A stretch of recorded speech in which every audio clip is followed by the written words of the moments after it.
Hi, I'm Besa, and I live down in South City, and there aren't too many people native gardening down here, so I feel like what I'm doing is important. So I'm going to show you a couple clips from around my yard. I hope you enjoy it.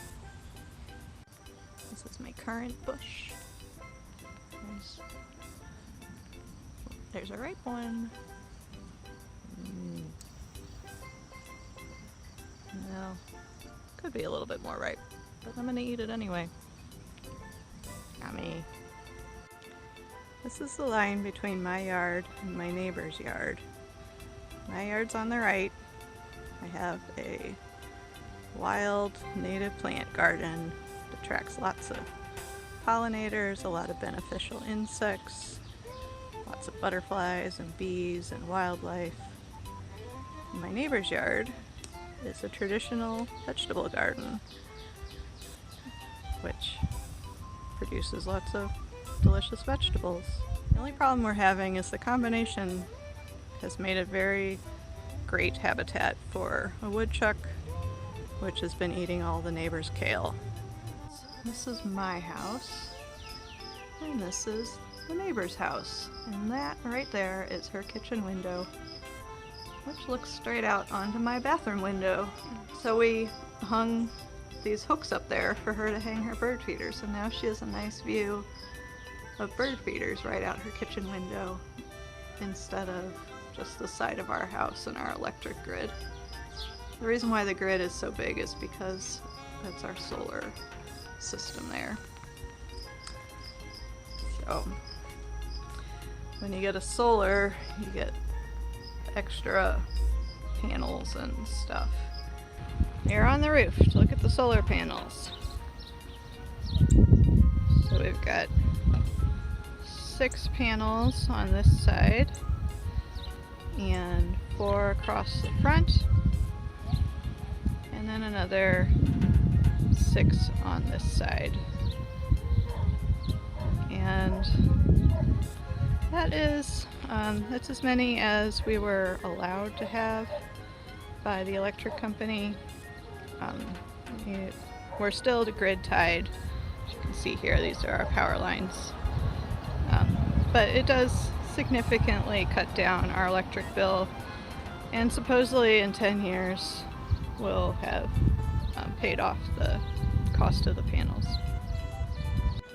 Up here on the roof we also have our bat houses. We've got one house that is east facing and one that is west facing.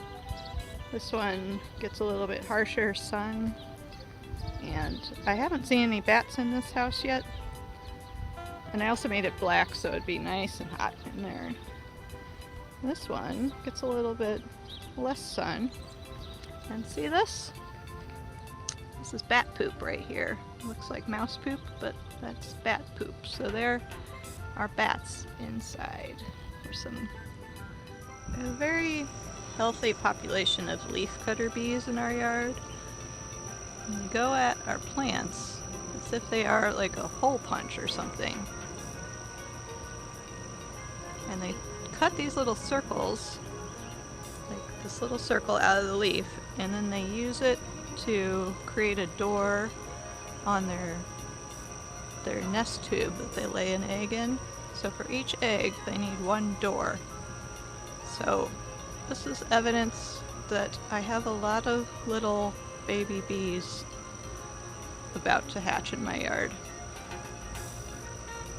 And I think that that's success.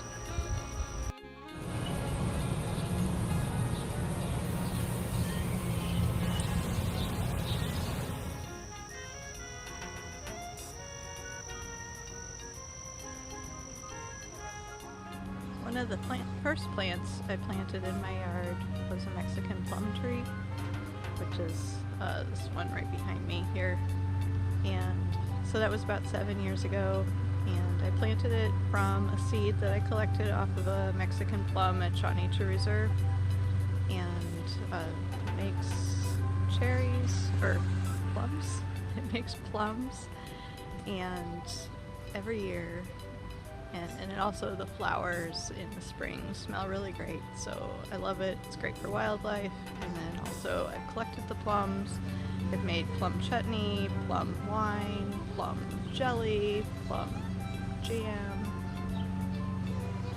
plum beer, plum infused vodka. The Mexican plum is kind of a bigger fruit for a native plum, but it still has a lot bigger pit than you would find in like a grocery store plum. Here's the size of the tree right here. So it's not huge. It's a kind of a nice large shrub, small tree for the yard. I really like it.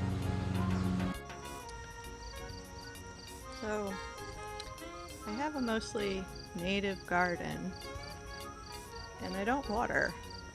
Like, I haven't watered this year, and it's not dry and dead. It's alive and green and blooming. And I'm a lazy gardener, and I don't really want to water. So the plants need to be watered. They just die. This is my compost pile right here. Kind of have it hidden behind the taller plants. I don't know why you can see it. The wine cup has a very interesting way of making seeds that I really like. They're in here. And it's like a cheese wheel. Like each of these little things right here at the edge where my nail is a little seed. And when they're ripe, they turn kind of a light brown. And you just pick this off and you end up with a whole bunch of little like orange slices of seed, and throw them out in your garden and end up with more wine cup. It's a nice, lovely spreading plant with these beautiful purple flowers. This is my apple tree. I planted 3 apple trees when I first moved in, but 2 of them have died from fire blight, and I imagine this one will eventually too. But that's what happens. And it does get apples, although I've never eaten an apple off this tree. These apples are just for the wildlife, it seems. Because when they're almost ripe, the squirrels come and pick all the apples. One year I thought I would save the apples, and I took little onion bags and I tied them around the apple and tied it to the tree. But the squirrels came and they just cut the whole branch off to knock it down, and then took the whole bag and apple up to the tops of the bigger trees nearby, and then I had little onion bags hanging from all my trees. I still didn't get a single apple. But anyway, I guess that's urban gardening. This is our rain barrel system. We have 6 55-gallon drums that are all connected on the back half of our house. So the gutter drain downspout is right here. It goes into the first flush, which filters out any leaves and sticks and debris. And then it comes down this pipe and it fills up the 6 drums. And then those, like when we have a rain event, usually all 6 of these fill up, and then they overflow. And they overflow evenly into this pipe, which comes down here and shoots the water into our rainscape. But they do hold all that rainwater. It's like 300 something gallons. We have it on a nice sturdy structure here to hold that weight up. It's a lot of weight. And then it goes into is for use either through the hose or at my gardening sink right here. And the reason why we have the rain barrels elevated is to give us lots of pressure. It's nice to have water pressure. It's still not enough to really run a sprinkler, but it's enough to push it through the hose to any place in the yard. And then I also have this nice gardening sink right here, which I can use to wash my vegetables, water my pots, just wash my muddy hands after being out in the garden. And it's a really nifty system.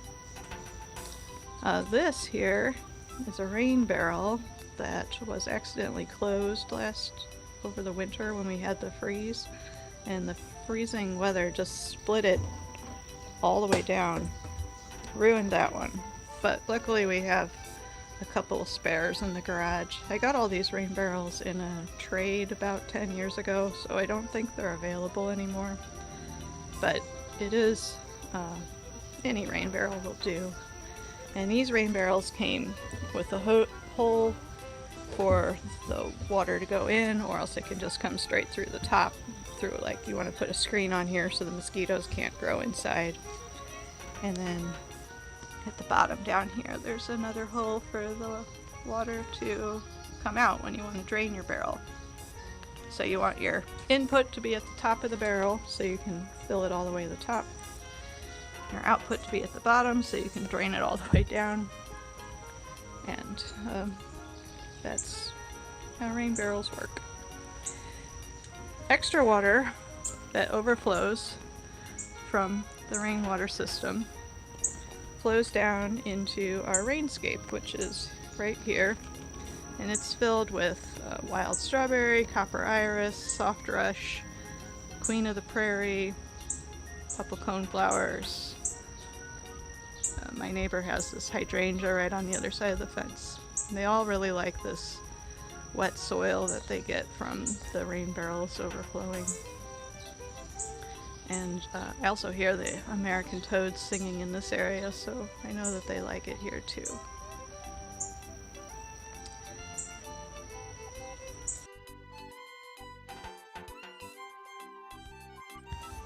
We're going to go look at the pond.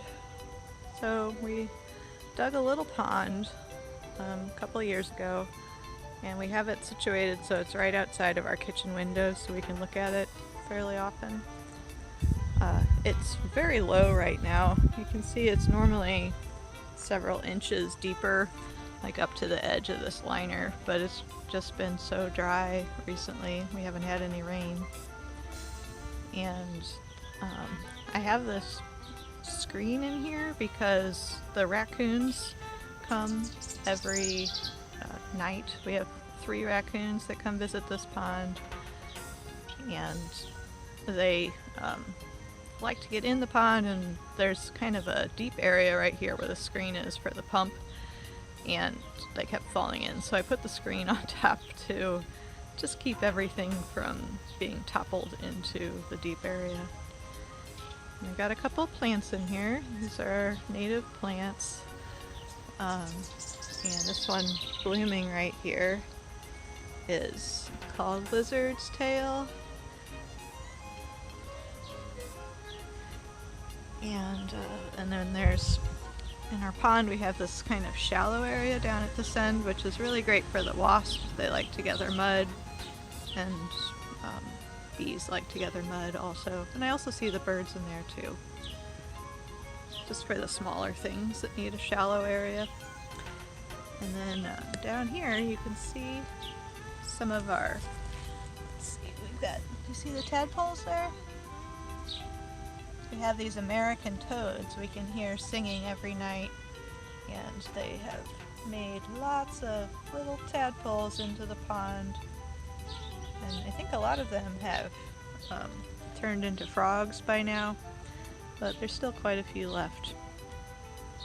And I was hoping they would hurry up and grow up so that I could clean the pond, because it's getting kind of full of mud. And we lined it so it has a rubber liner, which we put rocks around the edge so that we can get into it. And then we surrounded it with native plants. And then there's a spillway right here, which goes down into like a swale that goes around the garden and has wet-loving plants planted in it. And I put my wildlife camera out on facing the pond, and that's how I know that we have the 3 raccoons every night. But it's nice to know that we are the watering hole for the neighborhood. Having a sustainable backyard is like, it's always a work in progress. Every year we're changing things, fixing rain barrels, weeding out plants that got out of control. But we really enjoy it, and it's like we have this living ecosystem in our backyard, and it just makes us feel a part of nature, and it just brings me peace, and I have it right in my backyard whenever I need it.